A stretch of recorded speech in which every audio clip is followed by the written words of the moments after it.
Bon, ben, je vous souhaite la bienvenue. Alors cette conférence s'inscrit dans le cadre d'une série de 4 ateliers, dans lequel j'ai souhaité pouvoir aborder les 12 couleurs principales, puisque le cadre de la couleur est un cadre extrêmement large et il m'a semblé quand même beaucoup plus intéressant de faire 4 conférences parlant chacune de 3 couleurs différentes que de faire 4 conférences parlant du sujet en général. Donc aujourd'hui, on va traiter du turquoise, du bleu et du rose, qui sont d'ailleurs, vous allez voir, des couleurs extrêmement agréables. La dernière fois, avant-hier, c'était le jaune et le vert qui étaient quand même un peu plus difficile, un peu plus percutant. Bon, aujourd'hui, on est dans la douceur, donc ça va être vraiment très très différent. Avant de parler de ces 3 couleurs, je voudrais, pour ceux qui n'ont pas assisté aux deux précédentes conférences, redonner un peu les principes de base du travail de la couleur sur le plan vibratoire et surtout sur le plan physiologique. Il faut savoir que la couleur est un élément qui est totalement inscrit dans notre corps par notre ADN, c'est-à-dire notre ADN est un code chromatique. On parle de chromosomes, donc de couleur du corps, de corps de la couleur, chromosoma. Et en fait, cette couleur est composée d'un certain nombre de programmes, c'est notre programme génétique, qui nous donne un certain nombre de prédispositions par rapport à certaines couleurs et un certain nombre de difficultés par rapport à certaines autres. C'est comme ça qu'on va, par exemple, communiquer facilement, qu'on va être manuel ou intellectuel, qu'on va avoir une grosse vitalité ou qu'on va se dire d'être d'une faible santé, etc. En fait, on a des caractéristiques qui peuvent être traduites et qui sont traduites en code chromatique. Bon, ce code chromatique, en fait, est émis en permanence, c'est-à-dire que ces codes qui nous composent émettent une fréquence vibratoire, c'est la fréquence vibratoire de notre corps. Alors ils émettent non seulement cette fréquence vibratoire, mais ils émettent aussi la fréquence vibratoire de tous les programmes que nous avons réajoutés au cours de notre itinéraire de vie, et notamment tout ce que l'on appelle les chocs traumatiques, les chocs de vie, qui vont en fait avoir une incidence directe sur la fréquence vibratoire de notre corps, c'est-à-dire qui vont transformer progressivement notre fréquence initiale dans la fréquence dans laquelle on est aujourd'hui. Bon, ça fait quoi tout ça? Ça fait que, en fait, notre corps, donc, qui émet cette fréquence en permanence, par le jeu de la loi de résonance, parce que l'univers fonctionne sur le jeu de la loi de résonance, va attirer à lui des fréquences de même nature. C'est ce qu'on appelle la loi de la sympathie et de l'antipathie. Comme ça que vous rencontrez des gens que vous connaissez pas du tout et qui très naturellement vous sont sympathiques, comme si vous les connaissiez depuis toujours, Et puis il y en a d'autres qui vous ont absolument rien dit, rien fait, et puis d'un seul coup vous leur rentrez dedans, vous savez pas pourquoi. Bon, ils vous sont profondément antipathiques. Bon, c'est la loi de résonance. C'est la loi de résonance, mais cette loi de résonance est extrêmement importante parce que c'est aussi par le jeu de cette loi de résonance que les événements vont venir à nous. C'est-à-dire, on peut dire en quelque sorte que nous construisons les événements que nous vivons par l'émission de cette résonance qui part de notre corps. Alors là, c'est quand même infiniment plus intéressant, parce que, d'abord, il n'y a rien qui peut nous tomber sur la tête par hasard, On va aimanter les choses, Donc le pas de chance, j'ai une vie qui est marquée par la malchance, etc. Ça, on peut oublier, En fait, on a une vie qui est marquée par la résonance. Et surtout, ce qui est intéressant là-dedans, c'est que, à partir du moment où on est résonance, où on émet une fréquence vibratoire, si on acquiert la possibilité de modifier cette fréquence vibratoire, qu'est-ce qui va se passer? On va modifier les événements qui ne nous conviennent pas. Moralité, en fait, on peut tout changer dans notre mode de vie, on peut tout changer dans notre environnement, simplement par l'action, je dirais, de cette fréquence, et je vais vous expliquer comment on peut évidemment modifier cette fréquence à l'intérieur du corps. Donc ça, c'est le principe sur lequel repose, on va dire, toute thérapie vibratoire.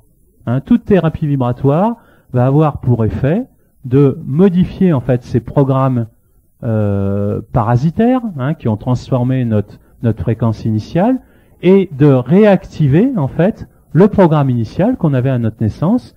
Et en fait, quelqu'un qui est en parfaite santé et en parfait équilibre et harmonie dans sa vie est quelqu'un qui va simplement vivre d'une manière très concrète dans la vie de tous les jours son programme d'origine, c'est-à-dire son programme de naissance.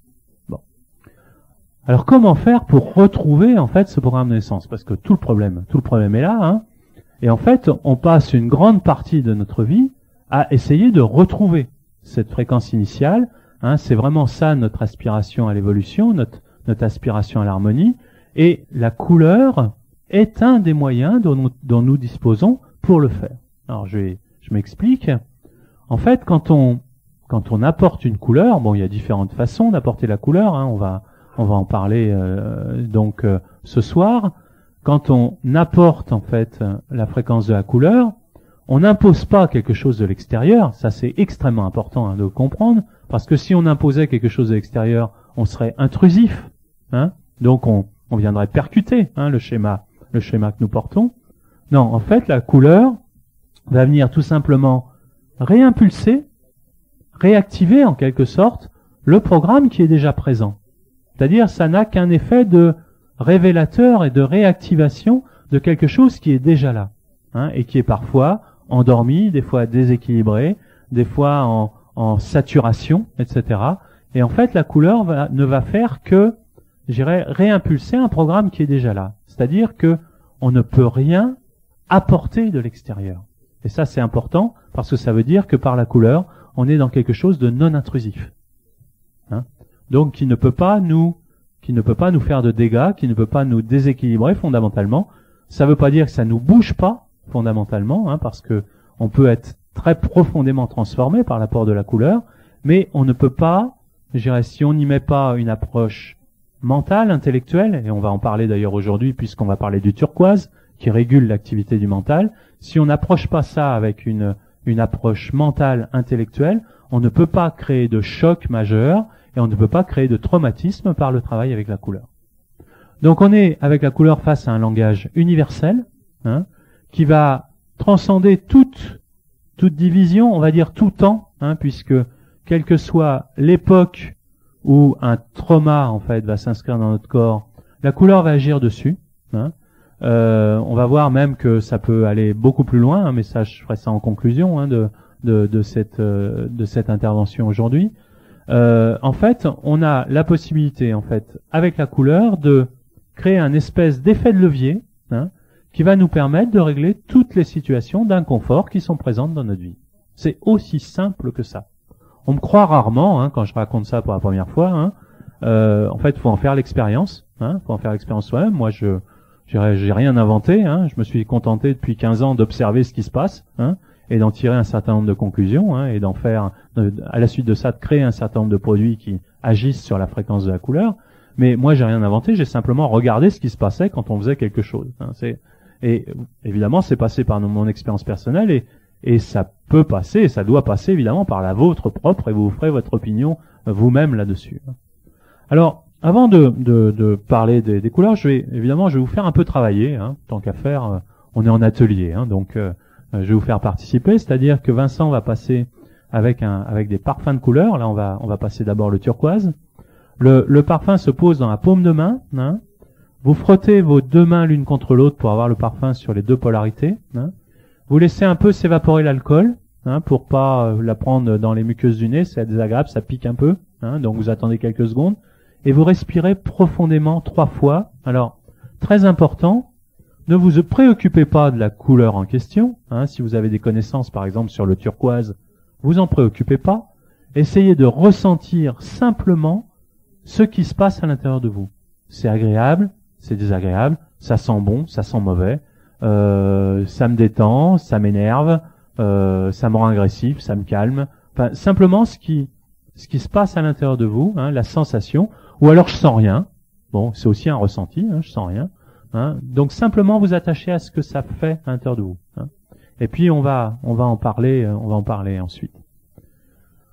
Donc aujourd'hui on est donc sur des fréquences qui sont de l'ordre du chakra du cœur, hein, chakra du cœur et chakra laryngé.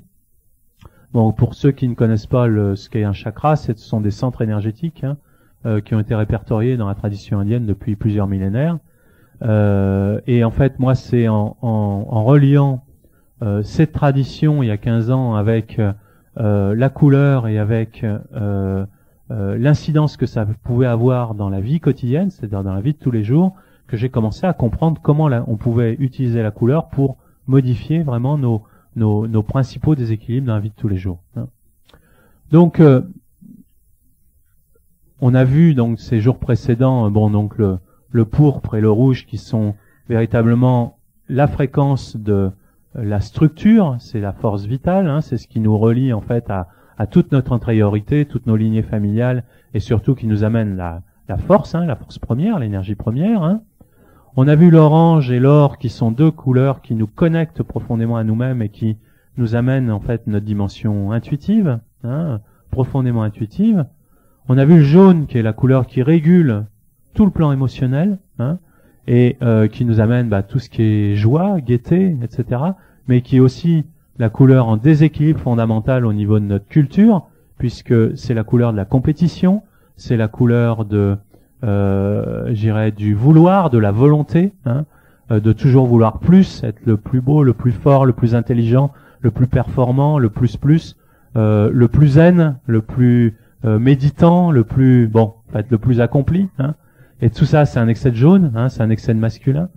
Et on a vu après le vert et l'émeraude, qui sont les énergies donc du cœur, de l'ouverture, qui permettent de complètement se repositionner dans son propre espace et qui permettent donc de s'ouvrir plus d'une manière plus importante à l'extérieur. Alors comment c'est le turquoise? C'est bien? Vous aimez pas? Bon, qui aime? Ah, il y a quand même, hein? Qui n'aime pas? Ok, d'accord. Qui est indifférent? Ok, c'est bien. Qui n'a plus l'odeur dans les mains? Ok. Alors, quand on n'a plus l'odeur dans les mains, c'est qu'on a complètement pompé la couleur. Hein, c'est-à-dire qu'on a un grand besoin énergétique de cette fréquence. Donc, on va l'aspirer en fait. Donc, dans ces cas-là, on en remet. Hein, on remet du parfum jusqu'à ce que l'odeur reste. Quand on n'aime pas le turquoise, c'est qu'on va être quelqu'un d'extrêmement cartésien. Hein, c'est-à-dire que on a tendance à faire rentrer les choses dans un cadre rationnel. C'est-à-dire, je démontre, j'expérimente, je comprends. Hein, et on a du mal à rentrer dans un ressenti physique, un ressenti intuitif des choses. Hein, c'est-à-dire que c'est la sphère mentale qui est prédominante. Hein. Ça se traduit souvent, hein, le déséquilibre du turquoise, et notamment un turquoise qui dérange, par un plan émotionnel qui est bloqué, qui est dur, qui est beaucoup dans le contrôle. Hein, c'est-à-dire, on contrôle l'émotion, on contrôle la volonté. Hein, on laisse pas facilement s'exprimer ses émotions. Hein, ou on les laisse trop s'exprimer. Hein, bon, ce qui revient au même. Hein, c'est-à-dire que quelque part on est dans un excès de jaune. Hein, et ceci fait que le turquoise est mal positionné. Et un turquoise mal positionné, ça veut dire hypermentalisation. C'est-à-dire tout passe dans la tête, tout passe par le raisonnement. En fait, on gamberge. Hein. En fait, le turquoise est la couleur qu'on va donner lorsque on est vraiment un hypermental ou lorsqu'on fait tout passer en fait par la tentative d'explication. Hein, ce qui est le cas de beaucoup de gens dans un premier temps. Hein. Et le turquoise, en fait, dans son action vibratoire, va dans un premier temps pacifier, c'est-à-dire quelque part ça calme. Si vous pouvez fermer les portes, je pense qu'il y aura moins d'interférences de son et ça sera plus confortable au niveau de l'écoute. Hein. Donc on va avoir quelque chose, une énergie de pacification, hein, c'est-à-dire que c'est comme si on se détendait en fait, comme si on prenait quelque chose, mettons une tisane du soir qui nous calme. Hein. Et puis on va surtout avoir en conséquence une énergie qui va nous permettre d'avoir un mental moins embrouillé. C'est-à-dire comme si on pouvait en quelque sorte tirer le fil conducteur de notre pensée, de notre raisonnement. C'est-à-dire il n'y a plus d'interférence des choses les unes par rapport aux autres. faut savoir une chose, c'est que le mental n'invente rien. Hein, le mental ne peut que réagencer des informations, des éléments qu'il possède déjà. C'est-à-dire, c'est pas un créateur, c'est un organisateur. Hein, c'est un organisateur, et le problème, c'est que si on essaye de faire passer une nouvelle information ou une nouvelle sensation au travers de ce prisme analytique, ce prisme analytique ne va utiliser que des informations qu'il connaît déjà, c'est-à-dire qu'il va essayer de faire rentrer ça dans ses petits casiers, dans ses petits cadres, et évidemment, ça va faire quoi? Ça va créer une distorsion de cette information, on va la réagencer d'une façon qu'on connaît déjà, et on va perdre en fait la quintessence de l'information, qui est une quintessence intuitive. C'est-à-dire, on se ferme l'accès à de nouvelles expériences. Donc, le turquoise est une couleur qu'on utilise beaucoup, nous, sur le plan de la prescription, parce que en fait, c'est une couleur qu'on va donner chaque fois qu'on a quelqu'un d'abord qui est stressé. Hein. Le stress et l'hypermentalisation vont toujours ensemble. Hein. De même que le déséquilibre entre l'émeraude et le mental, c'est-à-dire la difficulté à poser sa place, à prendre sa place et à garder sa place, à se positionner. Et puis l'hypermentalisation, ça va ensemble aussi. Hein. Donc on va le préconiser de manière à d'abord calmer la tête, et ça c'est très important.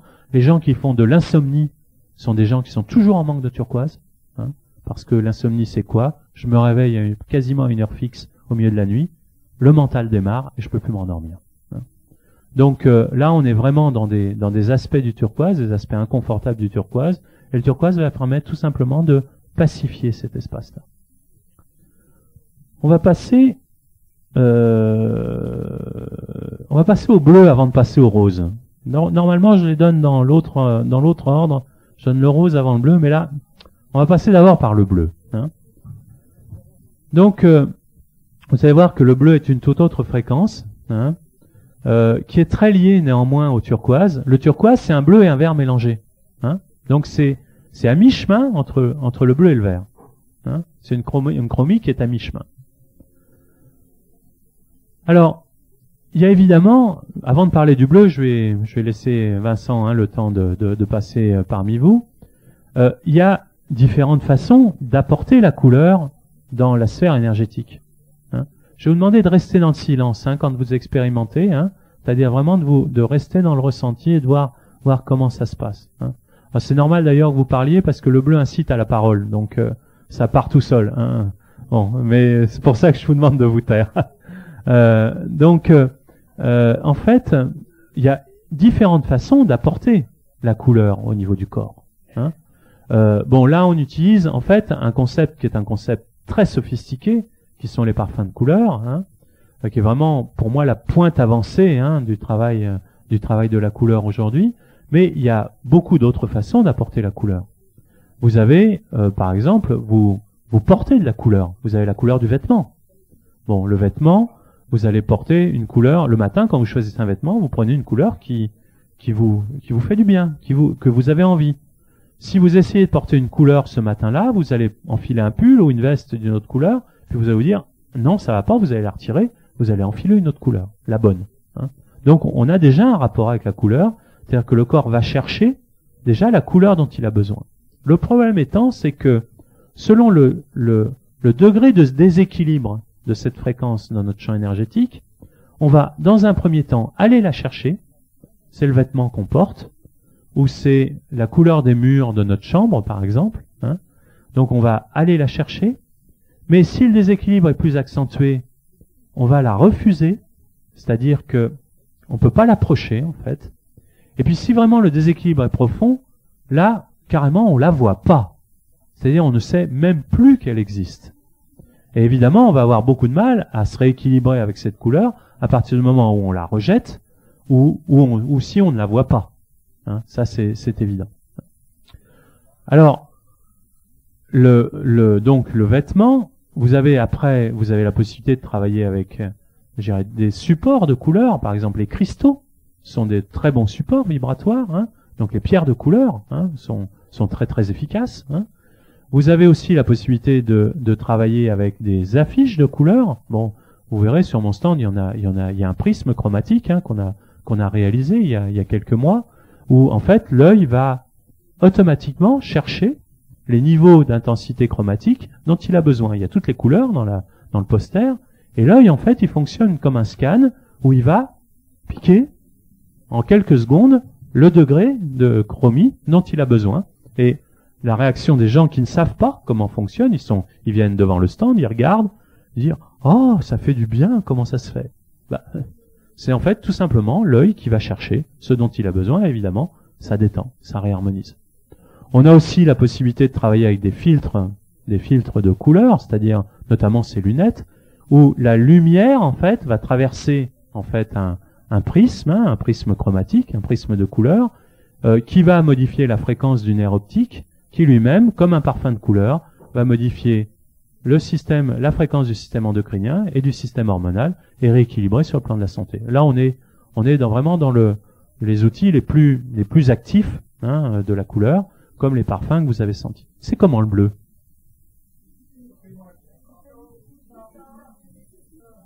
Ah ouais. Tiens, c'est amusant. C'est plus puissant. Donc, si j'entends bien, si j'entends votre fréquence, c'est un peu moins agréable que le turquoise.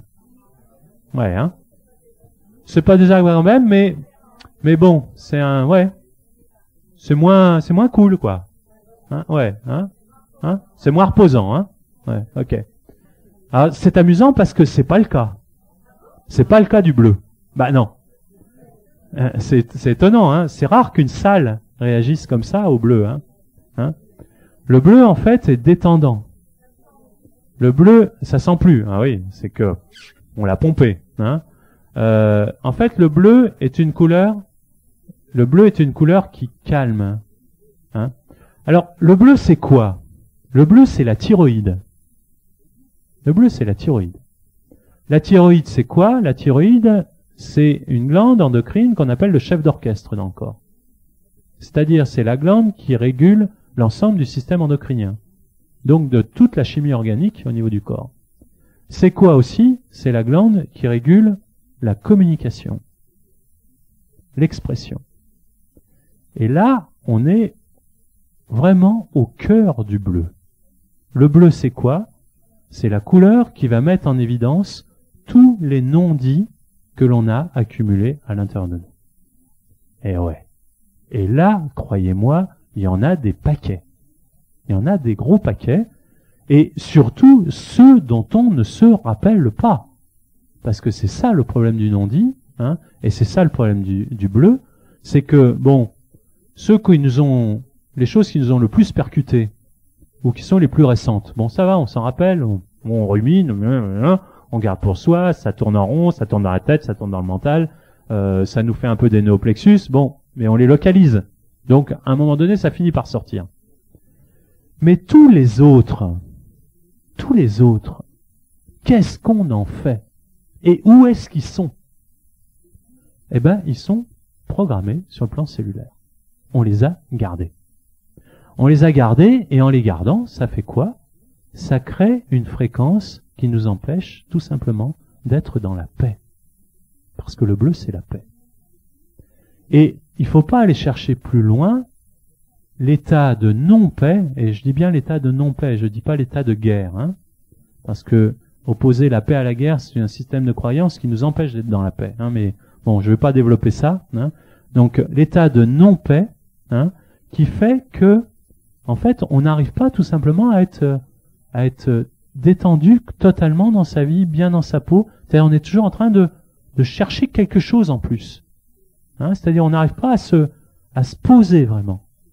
Et le fait de ne pas arriver à se poser, c'est l'accumulation de ces non-dits qui se sont engrammés sur le plan cellulaire et qui, en fait, qui quelque part viennent nous asticoter en permanence, et que, évidemment, on ne peut pas localiser. Alors, comment localiser ça? On n'a pas besoin, en fait. Et ça, c'est extrêmement important, et c'est là où il y a une grande différence entre les thérapies émotionnelles ou psycho-émotionnelles et les thérapies vibratoires. Une thérapie émotionnelle ou psycho-émotionnelle va vous obliger à aller identifier le non-dit. Identifier l'émotion, le faire ressortir, c'est-à-dire le verbaliser ou le conscientiser, et puis, soi-disant, je dis bien soi-disant, ça le dégage.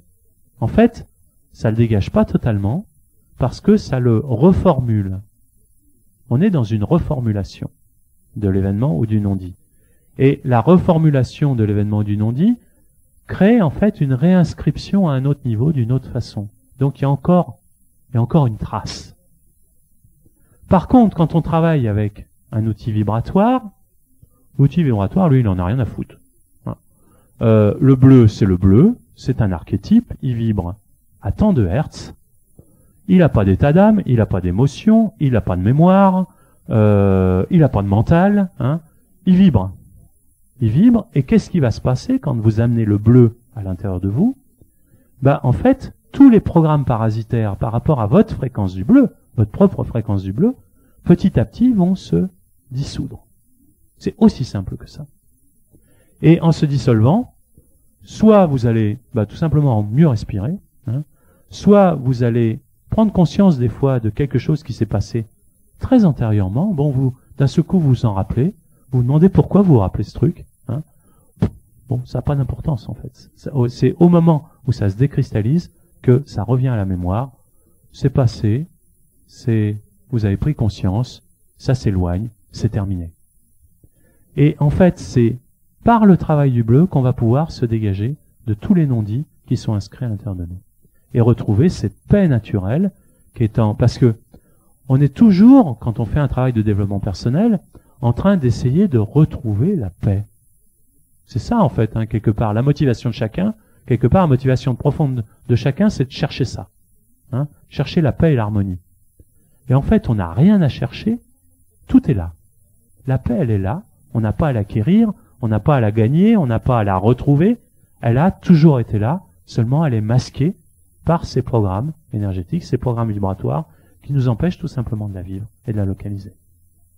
Donc le bleu fait ça. Et quand le bleu nous dérange, ou quand il nous agite un peu, ou quand il nous fait beaucoup parler, parce que le bleu fait ça aussi. Par exemple, quelqu'un qui est en déséquilibre du bleu, c'est quelqu'un qui parle tout le temps. Mais qui va parler, moi ma mère a été longtemps comme ça. J'allais la voir, elle me parlait de la pluie, du beau temps, des petits-enfants, de trucs, de machins, mais elle me parlait jamais d'elle. En fait, on ne parle pas de soi, c'est-à-dire on ne parle pas des choses qui nous sont profondes, qui nous sont intimes. On en a peur.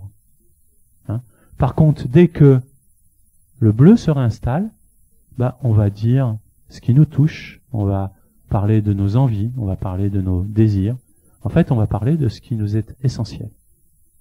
Et c'est le bleu. Et quand on parle de ce qui nous est essentiel à l'autre, quand on communique avec l'autre dans cette essentialité, l'autre, il nous répond sur quel registre? Il ne nous parle pas de la pluie et du beau temps, il nous répond dans le même registre, et il y a une qualité d'échange, il y a une qualité humaine, qui est profonde et qui va amener évidemment la paix dans notre environnement.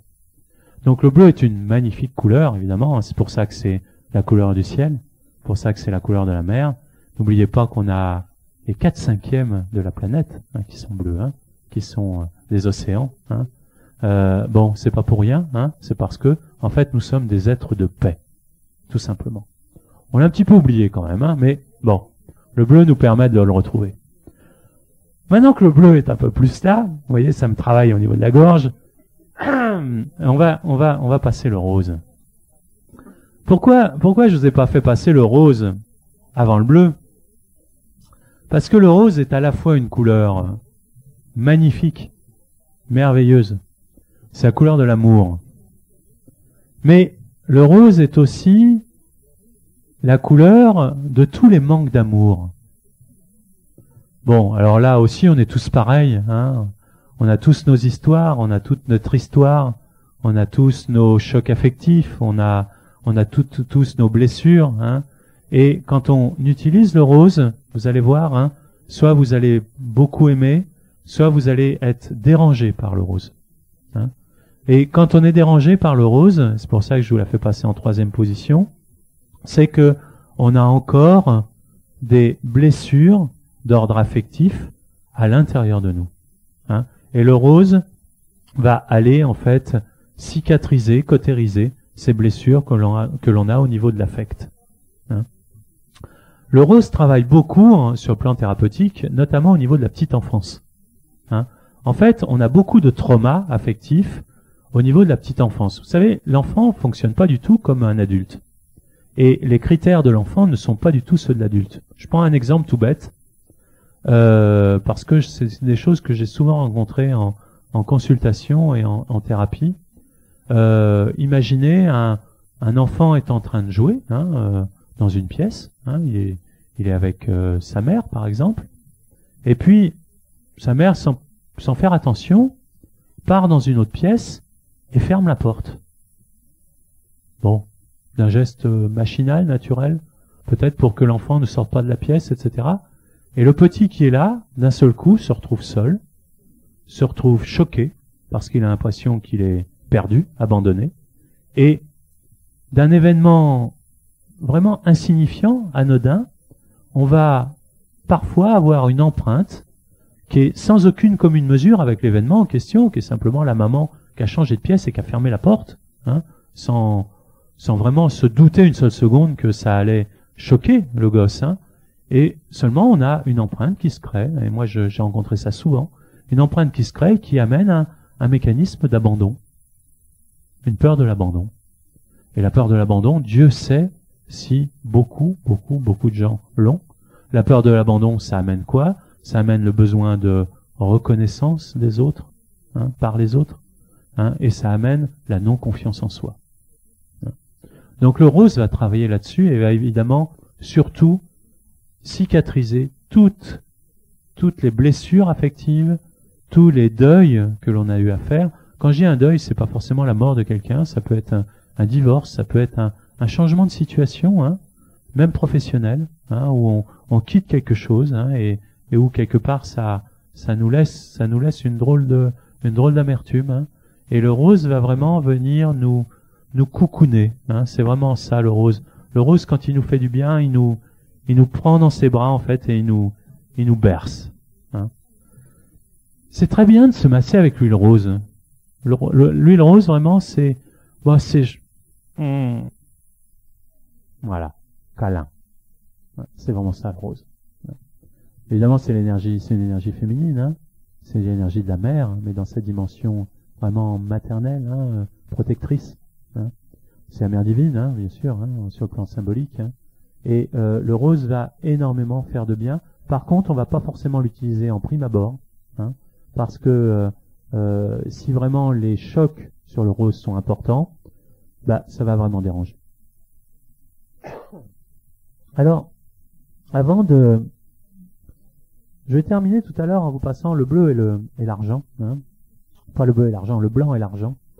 Mais avant de vous parler de ces deux couleurs, je vais peut-être répondre à quelques questions. Madame?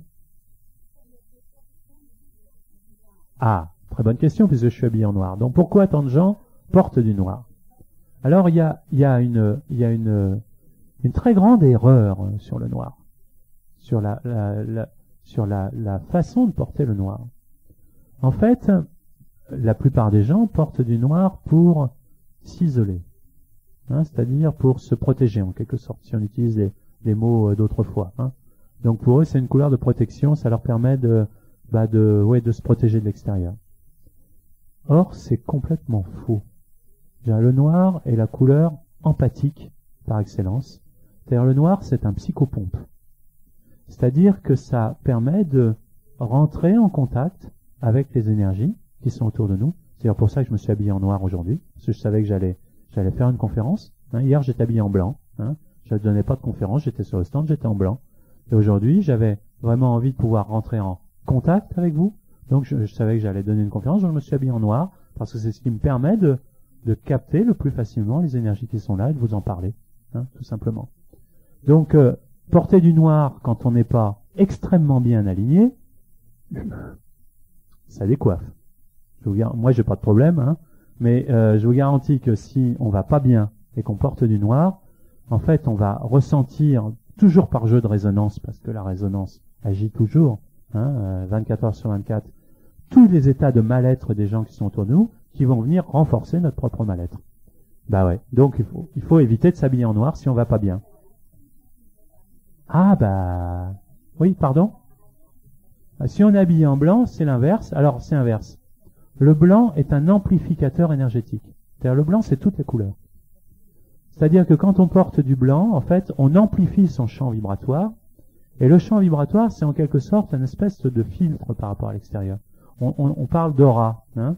Bon, moi, j'utilise plus ces mots-là parce que c'est des mots qui sont trop connotés anciennement et qui donnent une fausse idée en fait des choses. Donc, je préfère parler de champ énergétique. Donc, on a une succession de champs énergétiques qui en fait servent de filtre entre les énergies qui sont à l'extérieur et nous-mêmes. C'est-à-dire, les énergies nous pénètrent, rentrent toujours à l'intérieur de nous, mais elles sont filtrées en fait par ce champ vibratoire. Quand on porte du blanc, on amplifie en fait ce champ vibratoire, donc on accentue cet effet de filtration entre nous et l'extérieur. Donc à la fois on se renforce, et d'autre part on prend une certaine distance par rapport à ce qui vient à nous. Donc on prend moins de plein fouet en fait les énergies qui viennent à notre rencontre. Alors le gris est un mélange. Pour moi c'est une demi-teinte. Donc bon, le gris, le marron, etc. sont des couleurs avec lesquelles moi je ne travaille pas. Je travaille avec des couleurs franches. Mais je travaille rarement. Si, je travaille par exemple avec le corail, qui est un mélange d'orange et de rose, qui travaille sur l'amour inconditionnel de soi-même. C'est une couleur très très intéressante. Mais les gris, les marrons, les cacadois, etc. Je travaille pas avec. Donc, de toute façon, il faut aller vers les couleurs qui vous font du bien, qui vous nourrissent. Il faut éviter les autres. Madame? Le parme, c'est un rose et un violet mélangé. Donc c'est souvent le parme, c'est souvent un besoin d'équilibrer l'énergie du père et de la mère sur un plan spirituel, non pas sur un plan matériel, mais sur un plan spirituel. C'est ça le parme. Le beige pour moi est un peu comme les gris, etc. Non.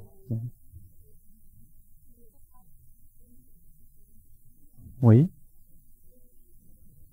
Pas forcément. Madame demande si quand on utilise un parfum de couleur, il faut inspirer et expirer, on va dire dans le parfum, dans les mains. Pas forcément. Bon, si ce n'est que les questions elles sont toujours à double facette. Si vous expirez dans vos mains, qu'est-ce qui se passe? Vous chauffez la paume de vos mains. Et quand vous chauffez la paume de vos mains, vous accentuez l'action des molécules du essentiel, et donc à l'inhalation suivante, vous avez une amplification de l'olfaction. Donc c'est bien. Mais c'est pas indispensable. Voilà. Oui, madame? Ah! Oh mon Dieu, quelle question! Combien de temps il faut porter soit les huiles, soit les parfums de couleur? Alors, il n'y a pas de règle.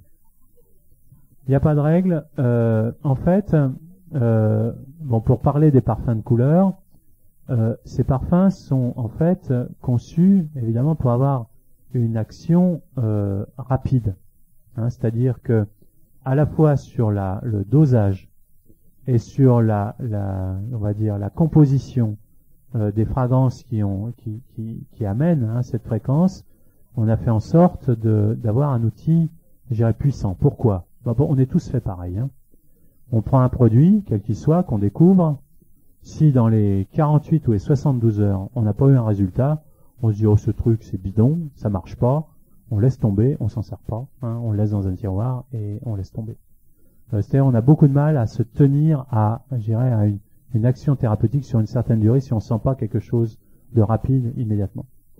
Donc, moi, ça fait longtemps que j'ai constaté ça, et donc, au lieu de faire un parfum qui, comme la plupart des autres parfums, est dosé à 3, 4, 5% de fragrance par rapport à l'excipient, nous on est monté à 10%. Alors quand on a travaillé avec les labos pour fabriquer ça, les labos m'ont demandé de signer une décharge de responsabilité, dont je me suis engagé évidemment à titre personnel. Vous savez que la législation sur le plan cosmétique, c'est une responsabilité pénale, c'est-à-dire on va en prison si on est déclaré défaillant. On est passible de correctionnel. Donc je me suis engagé personnellement, j'ai signé des décharges au labo qui ne veulent pas monter des parfums à plus de 5%, Tout simplement parce qu'on risque d'avoir des réactions cutanées, physiologiques, je dirais, avec ces parfums. Mais moi, je les avais testés, les parfums, avant de les faire. Hein. Je les avais testés longuement. Moi, je suis quelqu'un d'hypersensitif, et surtout, je suis quelqu'un qui ne supporte pas les huiles essentielles. Ça paraît un paradoxe, mais c'est comme ça. Je ne supporte pas les huiles essentielles pures. Donc, j'ai une peau qui est extrêmement réactive. Je suis un rouquin, en fait, de naissance, hein, donc j'ai une peau de roux. Et dès que je mets des huiles essentielles pures chez moi, ça me fait des boutons. Donc, c'est simple. Et j'ai, en fait, moi, testé l'ensemble des jus purs, c'est-à-dire vraiment le jus à 100%, hein, les huiles essentielles à 100%, sur ma peau pendant plusieurs semaines, directement sur la peau. Je n'ai jamais eu de réaction cutanée par rapport au jus qu'on avait confectionné. Et là, je me suis dit, bon, si moi je réagis pas, vous mettez une goutte de lavande dessus, j'ai une cloque. Hein. C'est systématique. Et si je réagis pas là-dessus, bon, il y a peu de chances que les gens réagissent pas. Donc, le produit est puissant, hein, et il permet d'avoir donc une action vibratoire, je dirais en quelques heures, voire en quelques jours. Bon. Par contre, ça dépend dans quoi on est. Si on est sur un travail de fond, par exemple, on parle des non-dits. Hein. Bon, les non-dits, on a accumulé, je dirais, des wagons depuis 30 ans, 40 ans, 50 ans, 60 ans, bref. Enfin, on en a, quoi. Hein. On en a et on en a des valises. Hein. On veut faire un travail sur le non-dit parce qu'on sent que, bon, vous savez, le non-dit, ça fait quoi? Ça fait des laryngites et des angines à répétition, hein, et des bronchites à répétition. Hein. Qui n'en a pas? Hein. Alors on se dit, oui, c'est la grippe, c'est les virus, c'est l'automne, c'est l'humidité, c'est les allergies. Non, c'est le non-dit. Un nodule sur la thyroïde, c'est un non-dit. Je dirais, des kystes sur la thyroïde, c'est un non-dit. Il faut pas se faire opérer quand on a des nodules ou des kystes sur la thyroïde. Il faut d'abord aller travailler sur le non-dit avant de vous faire opérer. Pourquoi? Parce que le système médical est traumatisé par le cancer de la thyroïde. Donc dès qu'ils voient un nodule, ils ont peur de la tumeur maligne, et ils ont tellement peur que la plupart du temps, enfin souvent, par mesure de sécurité, ils procèdent à l'ablation de la thyroïde. Et l'ablation de la thyroïde, c'est catastrophique. D'abord parce que vous enlevez la régulation automatique du corps, de l'ensemble du système endocrinien, donc votre corps ne fonctionne plus, n'est plus régulé, et vous allez être obligé de prendre des extraits thyroïdiens de synthèse toute votre vie, c'est-à-dire vous êtes obligé de prendre des doses quotidiennes d'extraits thyroïdiens chimiques. Ah bah, il y a tout qui déconne. Excusez-moi, quand on n'a plus la thyroïde, il y a tout qui déconne, et il y a une très grave responsabilité du système médical à ce niveau-là qui ne veut pas regarder toutes les affections somatiques liées à la thyroïde. Et regardez, quand vous avez un non-dit, c'est-à-dire un truc qui vous est resté en travers de la gorge, regardez comment dans les jours qui suivent, vous avez mal à la gorge. Ça vous fait, vraiment, ça coince, quoi. On dit dans l'expression populaire, avoir les boules, hein, mais c'est vraiment ça. C'est-à-dire, ça coince au niveau de la gorge. Donc, avant d'aller toucher à la thyroïde, qui est un des organes les plus sensibles et les plus importants du système physiologique, il faut d'abord aller épuiser toutes les ressources qui sont à notre disposition sur le plan thérapeutique, sur le plan vibratoire, aller travailler notamment avec la fréquence du bleu. Bon, si effectivement, au bout d'un certain temps, de toute façon, il n'y a jamais urgence sur la thyroïde, hein, faut jamais s'affoler, hein. Vous pouvez même avoir un goitre comme ça, moi j'en ai déjà vu, hein, des goitres qui prennent tout le coup, hein. Il n'y a pas urgence de se faire opérer, hein. Et vous allez, en travaillant sur le non-dit, la plupart du temps, régler définitivement le problème sans être obligé de vous faire opérer. Hein. Donc, il faut vraiment aller explorer avant de faire ça. Hein. Donc, pour finir avec la question de madame, donc les durées de traitement, selon l'état et selon la nature, évidemment, hein, du terrain qu'on va vouloir travailler, vont être de quelques jours à quelques semaines. Je dis bien quelques semaines. Hein.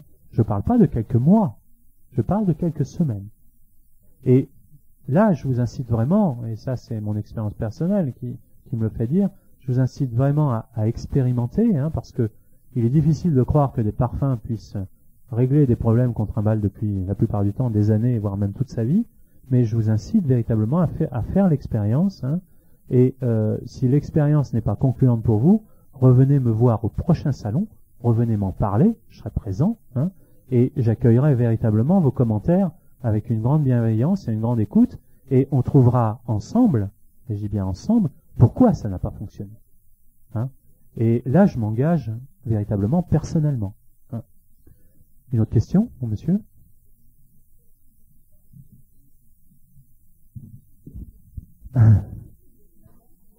Alors, c'est un mélange, oui, bien sûr.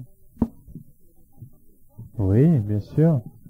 Oui, ça sent pas la rose. Vous savez, alors, dans la rose, bon, d'abord, si je vous faisais un parfum de rose bio avec 10% d'huile essentielle dans l'excipient, faut pas que je vous le vende 33 €, faut que je vous le vende à peu près 120 ou 130 € la bouteille, le flacon.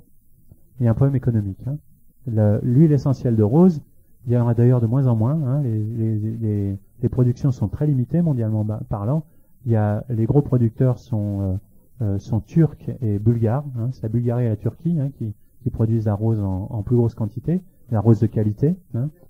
Ça coûte en francs, hein, parce que j'ai pas la traduction, j'ai pas encore la conversion automatique dans ma tête. Ça vaut minimum 90 000 francs le kilo. 90 000 francs le kilo. Donc, si vous êtes sur un 10%, je dirais, d'huile essentielle, vous avez 900 francs d'huile essentielle de rose pour 1 litre de parfum. Hein, ce qui est énorme, quoi. Ce qui est énorme. Hein. Donc, sur le plan économique, on passe pas. En plus, la rose en tant que telle a une difficulté à désengrammer sur le plan cellulaire. Et par contre, vous avez une huile essentielle qui fonctionne extrêmement bien là-dessus, qui est le géranium bourbon. Hein. Le géranium bourbon, qui est une huile essentielle chère, hein, mais sans aucune commune mesure avec la rose, hein, et qui, en étant combiné avec d'autres huiles essentielles, amène la fréquence de la rose. Donc voilà pourquoi il n'y a pas de la rose. Par contre, vous trouverez de l'huile essentielle de rose sur le salon. Hein. Il y a des vendeurs d'huile essentielle qui en ont d'ailleurs de la très bonne. Hein. Et pour le plaisir d'être en contact avec l'énergie du rose, de la rose et je dirais de la mère divine, achetez une petite fiole de 5 millilitres et shootez-vous avec. Hein. Ça vous fera le plus grand bien. Hein. Et voilà, donc profitez-en, ça fait vraiment du bien. Hein. On va pas rentrer là-dedans. Moi, je veux pas parler des huiles essentielles en tant que telles. Hein. Je préfère parler de la couleur. Hein. Une autre question, madame? Non, attendez, excusez-moi. Ouais.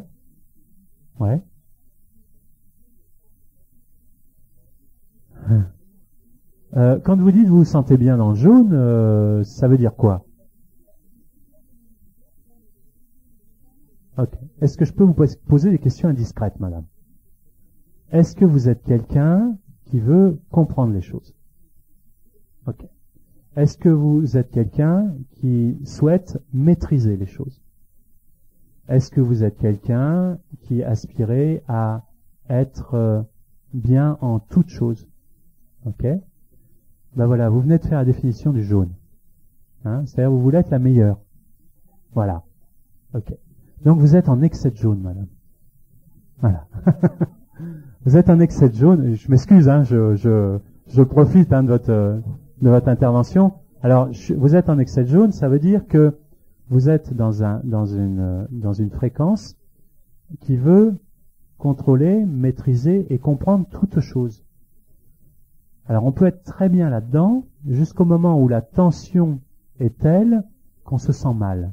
Parce que il y a des choses qu'on contrôle pas, il y a des choses qu'on maîtrise pas, et il y a des choses qu'on comprend pas. En plus, le jaune, quand il est véritablement accentué, va créer une difficulté de libre circulation du plan émotionnel. C'est-à-dire, on rit pas facilement, ou on pleure pas facilement. C'est-à-dire, on a une certaine difficulté à manifester ses émotions.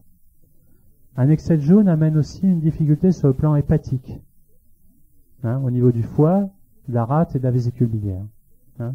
Ça peut amener aussi un terrain prédiabétique. Hein. Là, je parle médical. Hein. Donc, en fait, quand on est très jaune, on va être sur tous ces aspects-là. Mais on peut être aussi quelqu'un d'extrêmement joyeux. Hein.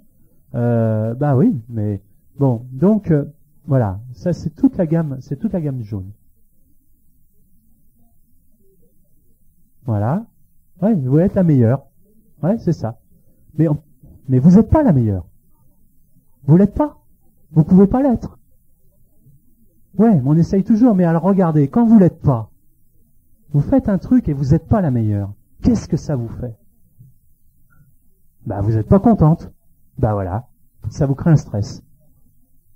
Voilà. Le jaune, c'est le stress. Donc, si votre jaune est un peu moins tonique, on va dire, hein, si vous êtes un peu plus dans l'orange, donc un peu plus dans l'accueil, un peu plus dans le lâcher prise, un peu plus dans le féminin, quand votre jaune, il n'est pas le meilleur, bah, ça va plus vous stresser. C'est aussi simple que ça. Voilà. Ça vous parle? Ouais, ok. Ouais, ça parle à pas mal de monde, je crois. Hein. Monsieur? Madame, excusez-moi. Alors, ah bah tiens. On va finir avec ça. Hein. Le blanc. Bon, le blanc, alors attention. Dans les parfums, je ne parle jamais de protection. Pour moi, la protection est une notion erronée. Pourquoi?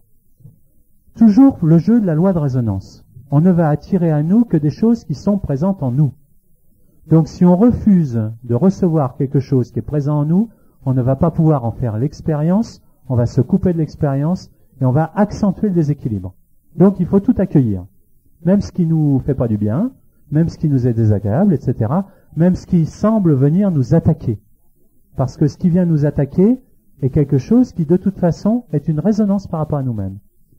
Donc le blanc ne protège pas, le blanc ne fait qu'amplifier, comme je disais tout à l'heure avec le vêtement blanc, hein, ne fait qu'amplifier le champ vibratoire et va donc créer une amplification du filtre naturel qui est le nôtre, qui est notre champ énergétique, et nous permettre donc d'être plus confortable. On va utiliser le blanc dans tous les cas de pollution, quelle qu'elle soit. Moi, je l'utilise par exemple quand je vais à l'étranger, que je prends l'avion, hein, sur des vols de longue durée, hein, où je suis 10 ou 12 heures en avion, pour éliminer les décalages horaires, hein, et pour éliminer notamment la pollution par les systèmes de climatisation au niveau de pressurisation d'air dans les avions, hein, qui sont très très polluants. Hein. Vous pouvez l'utiliser pour éliminer les pollutions dans le métro, hein, ou quand vous êtes dans une foule. Vous pouvez aussi éliminer les pollutions de tout ordre, psychique, astral, émotionnel, etc., que vous avez dans les zones urbaines. Hein. Donc en fait, vous prenez votre douche quand vous utilisez le blanc. Mais vous pouvez aussi visualiser le blanc. Vous n'êtes pas obligé de prendre un parfum blanc. Hein. Si vous, dans votre tête, vous visualisez le blanc et vous vous entourez de blanc, pas dans une idée de protection. Hein. J'insiste vraiment là-dessus, c'est vraiment important parce que si vous mettez une intention de protection, vous annihilez quelque part la puissance, hein, du blanc. Hein. Donc si vous visualisez le blanc, vous allez en fait renforcer votre champ énergétique et vous allez donc permettre, à votre champ énergétique de filtrer mieux les informations. J'ai encore 5 minutes 2 minutes, ok. Donc je vais clôturer en vous disant que bon, évidemment, on est à votre disposition au stand P24 pour continuer à répondre à vos questions. On a un gros catalogue qui explique beaucoup mieux que la petite brochure que je vous ai donnée, hein, le travail sur la couleur. J'ai aussi écrit, il y a quelques années, un livre qui s'appelle La science des chakras, qui est un best-seller depuis des années, qui est vraiment le principe de base entre la couleur et la vie quotidienne, hein, c'est-à-dire accorder tous les problèmes qu'on rencontre dans la vie quotidienne avec la couleur. Ça ne parle que des 7 couleurs principales, hein. Et il y a un CD qui va avec, qui sont des méditations guidées sur la couleur, qui est une autre façon aussi de parler de la couleur. Et puis c'est demain, hein, non, c'est dimanche, dimanche à, je sais plus à quelle heure, vous verrez sur le programme. On fait donc les 3 dernières couleurs qui sont l'indigo, le violet et le blanc. Hein. Et je vous remercie beaucoup de la qualité de votre écoute et je vous souhaite une bonne soirée. Voilà, merci.